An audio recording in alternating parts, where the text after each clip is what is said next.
Bonjour à tous, c'est Marie-Josée du blog 52 semaines avec une autiste Asperger. Je vous souhaite la bienvenue à ma seconde capsule, durant laquelle on va démystifier la différence entre les particularités autistiques et les caprices. Donc, on se rend compte dans la vie en général pour les gens qui fréquentent le milieu de l'autisme que les particularités peuvent souvent être confondues avec des caprices pour la population en général.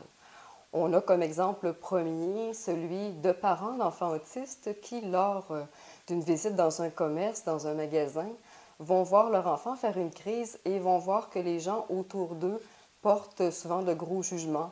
Ils vont entendre des commentaires du type « Si c'était mon enfant, je ne le laisserais pas faire ces choses-là ». Donc, on va avoir aussi le même type de réflexion vis-à-vis d'adultes qui vont avoir besoin d'un accompagnement et d'un suivi dans leur quotidien, mais qui, en parallèle, vont être capables de donner des conférences, de faire des concerts ou de chanter en public.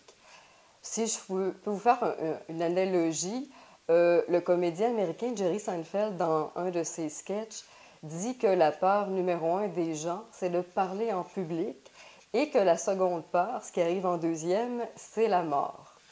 Et à la blague, pour terminer ce sketch-là, il indique que lors de funérailles, les gens préfèrent être dans le cercueil que de lire l'éloge funèbre.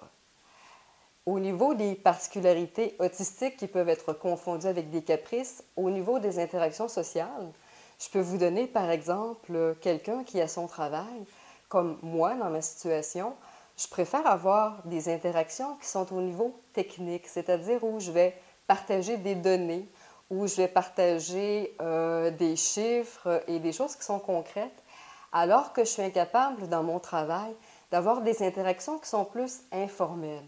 C'est-à-dire d'avoir à gérer, en exemple, si je suis devant une personne, d'avoir à gérer mon verbal, c'est-à-dire ce que je vais dire, le verbal de la personne, son message qu'elle dit, donc, et aussi le message caché, de gérer mon propre non-verbal et de gérer le non-verbal de la personne tout en me questionnant sur quelle est la requête, c'est quoi la demande. Donc, pour moi, tout se fait à un niveau manuel. Donc, pour moi, je ne vais donc pas chercher un travail où on va me demander ce type de capacité-là.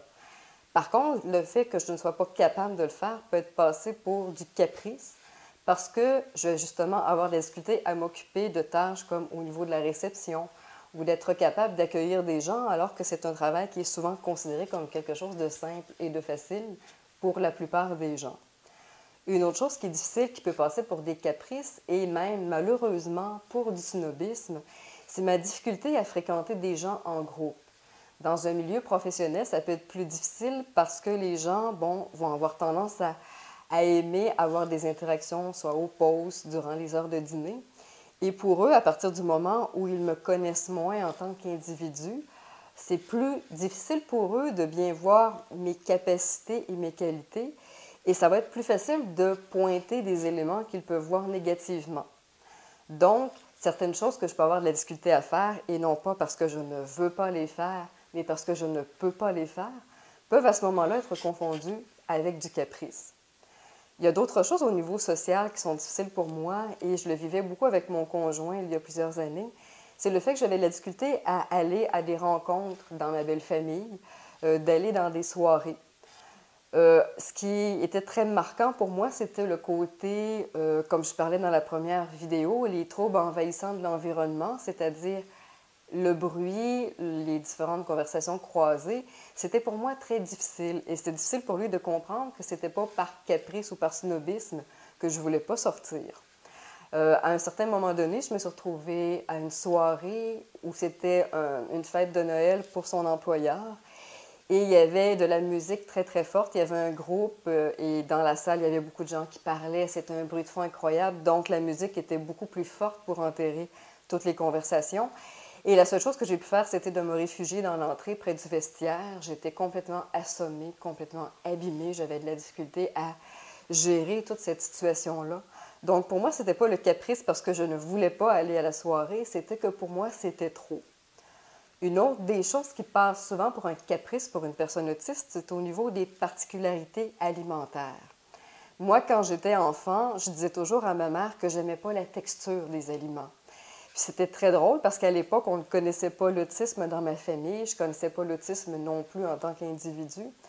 Et là, à ce moment-là, moi, ma mère me reprochait tout le temps de lui dire, et elle disait ça souvent avec un petit ton dédaigneux, elle disait « Ouais, t'aimes pas la texture ».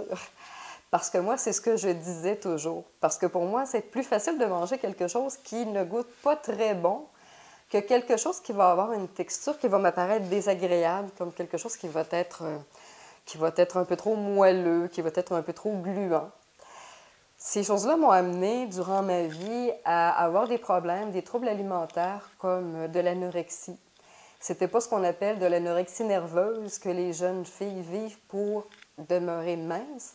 Pour moi, l'anorexie, c'était au sens clair du terme, le sens premier, c'est-à-dire que c'est un trouble de l'appétit. Donc, je refusais de manger. Quand j'étais enfant, ma mère m'a amenée chez un médecin. Je dois avoir 8 ou 10 ans à ce moment-là. Et elle m'avait fait prendre un tonique particulier que le médecin avait prescrit pour stimuler l'appétit. Mais ça n'a jamais fonctionné. Je pouvais refuser de manger un repas juste parce que je n'aimais pas la consistance du repas. Et je me plaignais même pas lorsque je ne mangeais pas. Je n'arrivais pas en disant « bon, j'ai faim un peu plus tard ». Je pouvais sauter des repas des journées entières. Donc, c'était les particularités alimentaires et ce n'était pas un caprice de parce que je ne voulais pas manger un aliment, c'est que physiquement, j'en étais incapable. Donc, qu'est-ce qu'on peut recenser grosso modo comme déclencheur de caprice versus des particularités autistiques? Je dirais qu'il y a beaucoup l'anxiété dans mon cas. Le fait de vivre des trop-pleins et des surcharges sensorielles, relationnelles et tout ça. Il y a l'incompréhension des autres, mais dans les deux sens. C'est-à-dire, quand je ne comprends pas ce que l'autre veut dire, ça peut m'amener à être impatiente, à avoir des réactions qui peuvent paraître déplacées. Et inversement, bon, quand je ne comprends pas les autres et quand les autres personnes ne me comprennent pas et que je suis obligée d'expliquer et de réexpliquer. À ce moment-là, bon, le fait de ne pas me sentir comprise peut amener des comportements qui peuvent être vus comme du caprice, comme le fait d'avoir un mauvais caractère. Il y a aussi, comme je parlais dans la première vidéo, le fait de tomber en désorganisation, ça peut m'amener à avoir des comportements qui peuvent paraître capricieux.